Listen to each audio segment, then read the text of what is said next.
This is going to be a super fun video. Gradient, divergence, and curl belong to the world of vector calculus, which is a specialized subfield of multivariable calculus, and in order to understand them, we first need to build a solid foundation with four basic concepts: scalars, vectors, scalar fields, and vector fields. A scalar is simply a number. It has magnitude but no direction.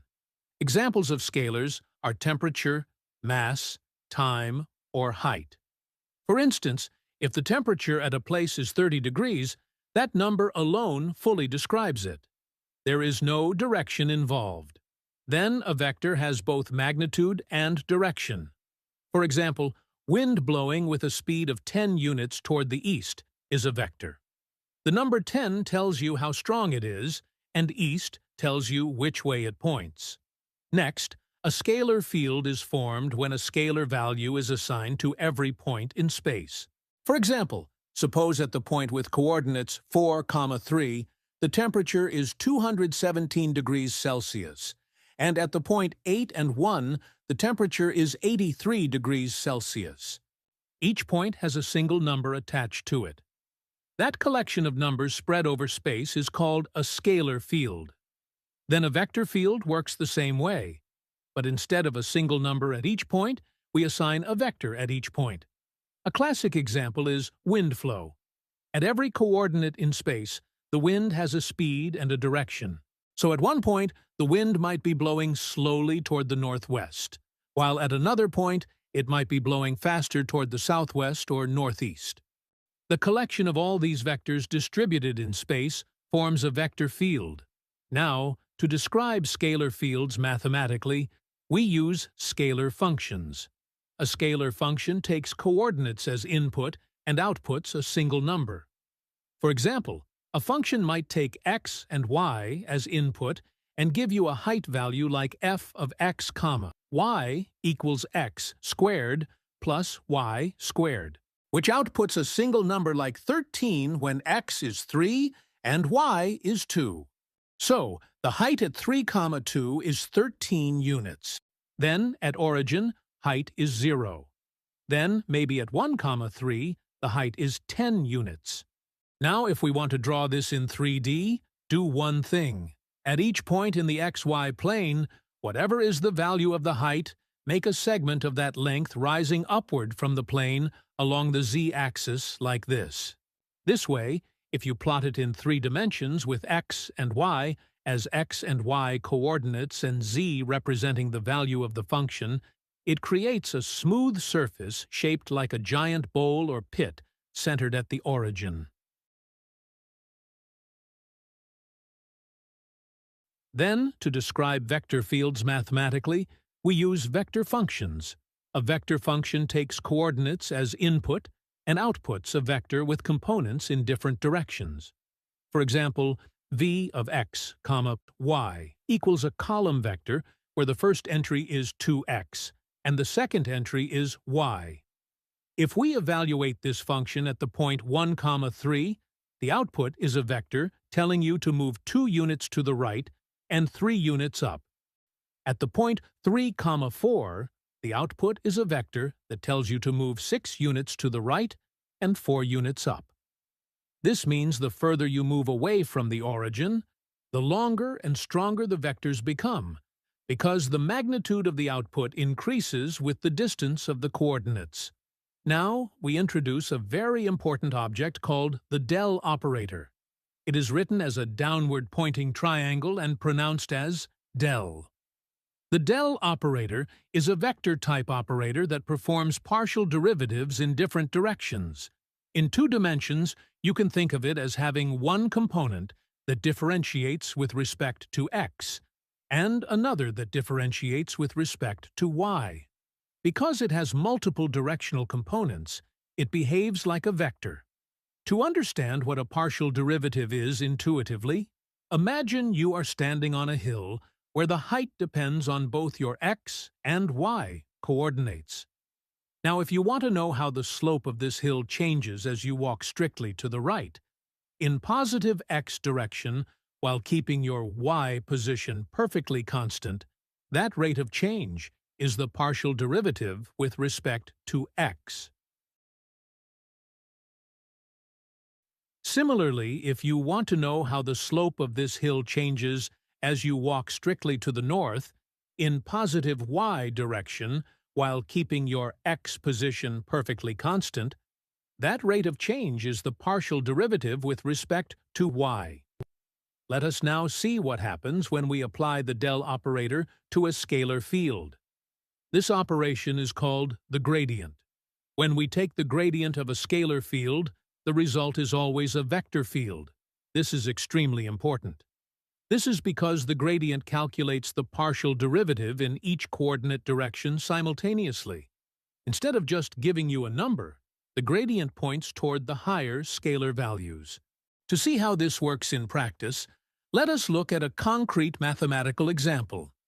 If we have a scalar function, f of x, y, equals x squared plus y squared. As mentioned earlier, this creates a surface shaped like a giant bowl or a pit centered at the origin.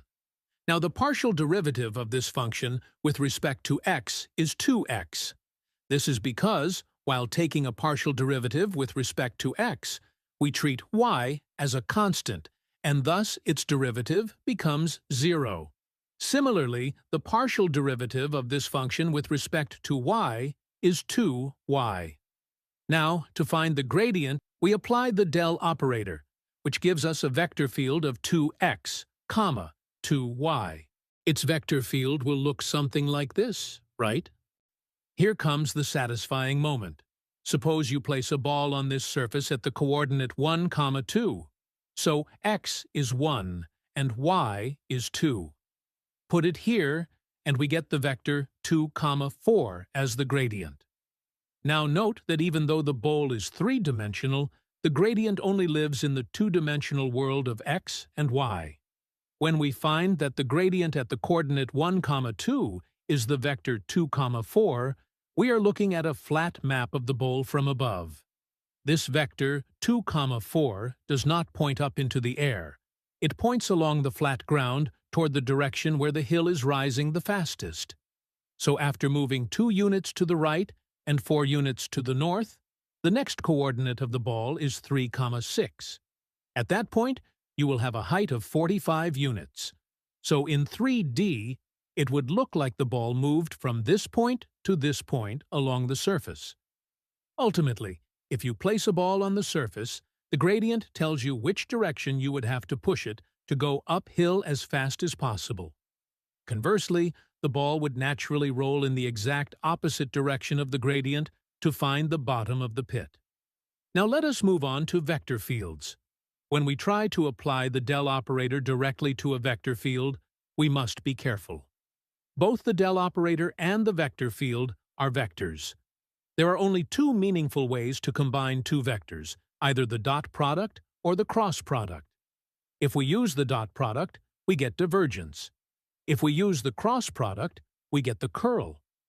First, let us talk about divergence. Divergence is defined as the dot product of the del operator with a vector field. The result of divergence is always a scalar field. The word divergence literally means spreading out. To build intuition and understand it mathematically, imagine a vector field V of x, y equals a matrix where the first entry is x and the second entry is y. On a graph, it will look like this. Say this vector field represents the flow of a fluid, such as air or water. At each point, the vector tells you how the fluid is moving. Here is the del operator. Now, take the dot product of these two vectors. It will give us divergence of this vector field. We get this plus this.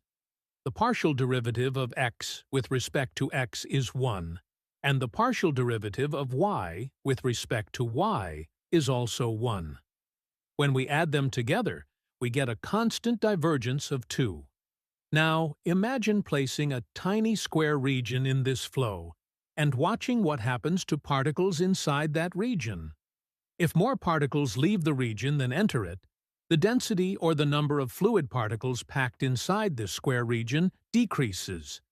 In this case, Because the vectors point outward and get longer as they move away from the center, more particles leave the region than enter it, and thus the density inside decreases. This means the field is spreading out there, and the divergence is positive. Next, consider a vector field where the first entry is minus x and the second entry is minus y. Here, the partial derivative of minus x with respect to x is minus 1, and the partial derivative of minus y with respect to y is also minus 1, giving us a divergence of minus 2. In this flow, all the vectors point toward the origin. If more particles enter our tiny square region than leave, the density increases. This means our vector field is converging, and the divergence is negative. Then let us look at a field where the first entry is minus y and the second entry is x. On a graph, this vector field will look like this. The partial derivative of minus y with respect to x is 0, and the partial derivative of x with respect to y is also 0, so the divergence is exactly 0. In this scenario, the fluid is simply rotating in a circle. If the number of particles entering the region equals the number leaving, the density stays the same, and the divergence is 0. This tells us that even though the fluid is moving, it is not spreading out or packing together. We could have also taken the vector field as constant, like this, representing a steady stream of water flowing uniformly to the right at a constant speed. Every single vector in the entire space is identical in length and direction. Because the fluid is moving at the exact same speed everywhere, the amount of water entering through the left side of the square is identical to the amount of water exiting through the right side. If the number of particles entering equals the number leaving, the density inside the square stays the same, and thus the divergence is 0. Amazing! Now, divergence appears in electromagnetism, where divergence is used in one of Maxwell's equations. A positive electric charge produces an electric field that spreads outward. This corresponds to positive divergence. A negative electric charge produces an electric field that converges inward, corresponding to negative divergence. Now, let us move to our third and final concept, curl. Curl is obtained by taking the cross product of the del operator with a vector field. Unlike divergence, curl produces a vector field as its result. Curl measures rotation rather than spreading. To understand curl intuitively, imagine placing a tiny paddle wheel in a flowing fluid described by this vector field. If the fluid makes the wheel spin, then the curl is non-zero. To find the curl of this vector field, the cross product of this field with the del operator is calculated by finding the determinant of this matrix, where the top row contains the unit vectors I, j, and k. The second row consists of the partial derivative operators with respect to x, y, and z, while the bottom row contains the actual components of our vector field. It turns out to be this. For this specific field, the partial derivative of x with respect to x is 1, and the partial derivative of minus y with respect to y is minus 1. When we subtract minus 1 from 1, we get 1 plus 1, which equals 2. Now, because the curl is 2, the flow will rotate the paddle wheel. The higher the curl value, the faster it will spin, which indicates a much stronger rotational force at that specific point in the field. Conversely, if the curl value were minus 2, the paddle wheel would spin at the same speed, but in the opposite direction. If the wheel does not spin and only moves straight, then the curl is 0. So curl tells us whether the field has a tendency to rotate around a point. Okay, I am super tired right now as editing such videos is really exhausting, but I am doing it just for the love of math. So if you enjoyed this video, please don't forget to like, share, and subscribe